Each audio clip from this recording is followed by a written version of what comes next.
नमस्कार मित्रों, आप सभी ने भारत के राजनीतिक हिंदुत्व विचारधारा का नाम तो सुना होगा, जिसका पालन आज के समय में भारतीय जनता पार्टी, अखिल भारतीय हिंदू महासभा, हिंदू समाज पार्टी इंडिया पालन करते हैं। पर आखिर दोस्तों, हिंदुत्व विचारधारा को किसने और किस कारण की वजह से बनाया था और कहां पर बनाया गया था और कहां पर इसके बारे में बताया गया है और आखिर ये किस तरह से राजनीतिक रूप से अपना कार्य करता है। तो चलिए दोस्तों, आज की वीडियो में हम सभी लोग साथ में मिलकर जानते हैं और समझते हैं इन सभी चीजों को।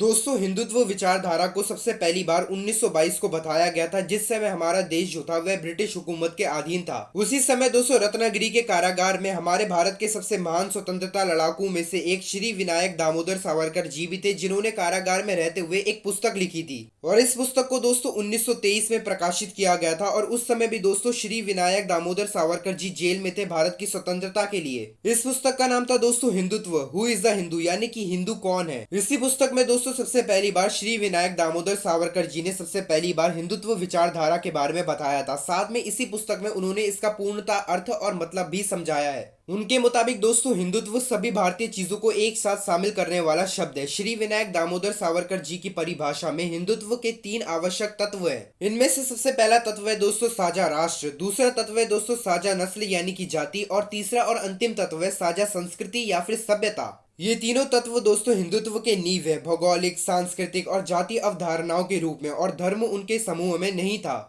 पर हिंदुत्व के विस्तार में भारत में जन्मे सभी के सभी धर्म जो थे वह हिंदुत्व में शामिल थे, जैसे कि सनातन धर्म, जैन धर्म, बौद्ध धर्म और सिख धर्म। श्री विनायक दामोदर सावरकर जी ने दोस्तों असल में हिंदू राष्ट्र को भारतीय धर्मों तक ही सीमित करके रख दिया था। इसी के अर्थ में कि भारत में जन्मे सभी धर्मों के लोग जो हैं वह एक ही सभ्यता, संस्कृति और अपने मूल की भूमि के प्रति लगाव साझा करते हैं। इसी के साथ ही दोस्तों श्री विनायक दामोदर सावरकर जी ने सनातन धर्म और हिंदुत्व के बीच में एक स्पष्ट अंतर बताया था कि यह दोनों चीजें एक ही नहीं है, क्योंकि हिंदुत्व विचारधारा किसी भी एक संबंधित धर्म या फिर रीति रिवाजों से नहीं चलता, बल्कि ये भारत के राष्ट्रीय चरित्र के आधार से है और ये इसी तरह से कार्य भी करता है। फिर दोस्तों श्री विनायक दामोदर सावरकर जी ने अपनी पुस्तक हिंदुत्व कौन हिंदू है में हिंदू का भी अर्थ समझाया है।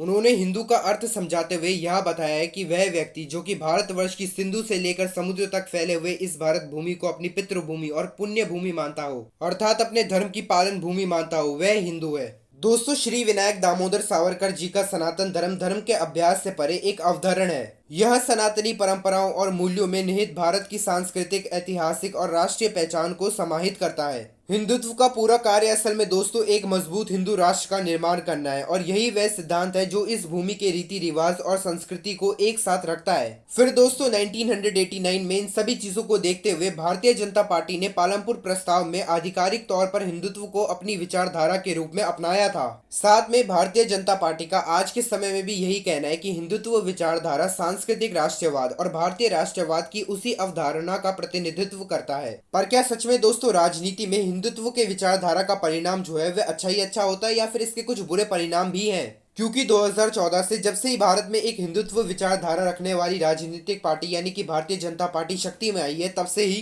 भारत में मानवाधिकार समूह से कई सारे इस्लामिक विरोधी हिंसा में वृद्धि दर्ज देखने को मिली है, और इनमें अक्सर ऐसे इस्लामिक हिंदुत्व विचारधारा को मानने वालों के प्राथमिक लक्ष्य होते हैं। साथ ही में दोस्तों हिंदुत्व के विचार अक्सर ईसाइयों, पत्रकार, निचली जाति, दलितों, आदिवासियों और महिलाओं के प्रति असहिष्णु होते हैं। आज के समय में दोस्तों कश्मीर के विवादित क्षेत्र में हिंदुत्व की विचारधारा एक उपनिवेशवादी परियोजना को आगे बढ़ाने पर जोर देता है, जिसका उद्देश्य आज के समय में पाकिस्तान से आए गए इस्लामिक बहुल क्षेत्रों की जनसंख्या को बदलना है। यही हिंदुत्व दोस्तों हम सनातनियों पर भी बहुत ही ज्यादा मजबूत दावे करता है। यह सनातनियों की पहचान की संभावित अभिव्यक्ति की सीमा को गंभीर तरीकों से सीमित करता है, जिसका आज के समय में भी कई सारे ऐसे सनातनी लोग हैं जो कि विरोध करते हैं। पर जो भी हो दोस्तों, खुद को नास्तिक बताने वाले श्री विनायक दामोदर सावरकर जी का यही कहना था कि हमारे देश की सांस्कृतिक और राजनीतिक पहचान को हमें हिंदू राष्ट्र के रूप में पहचान देनी चाहिए। साथ ही में उनका यह भी कहना था कि भारत के सभी सनातनी, जैन, बौद्ध और सिख लोगों को एकजुट रहकर एक ही रहना चाहिए और हिंदुत्व का पालन करना चाहिए, क्योंकि दोस्तों इन चारों धर्मों का जन्म जो है वह भारत में ही हुआ है। हम सभी की संस्कृति और सभ्यता जो है वह भी एक ही है। दोस्तों अब जरा हम अंत में आरएसएस के लोगों के विचार भी जान लेते हैं कि वह हिंदुत्व के विचारधारा के लिए क्या सोचते और समझते हैं। आरएसएस वालों का हिंदुत्व विचारधारा के ऊपर यह कहना है कि यह किसी भी तरीके का धार्मिक या फिर धर्म तंत्रियों का अवधारण नहीं है। साथ में आरएसएस के प्रमुख मोहन भगवत के अनुसार हिंदुत्व विचारधारा भारत की पहचान है। पर अब आप दोस्तों हमें कमेंट सेक्शन में यह लिखकर बताएं कि आपके क्या विचार है हिंदुत्व विचारधारा के ऊपर, और साथ में यह भी लिखकर बताएं कि श्री विनायक दामोदर सावरकर के लिए आप लोग क्या सोचते हैं।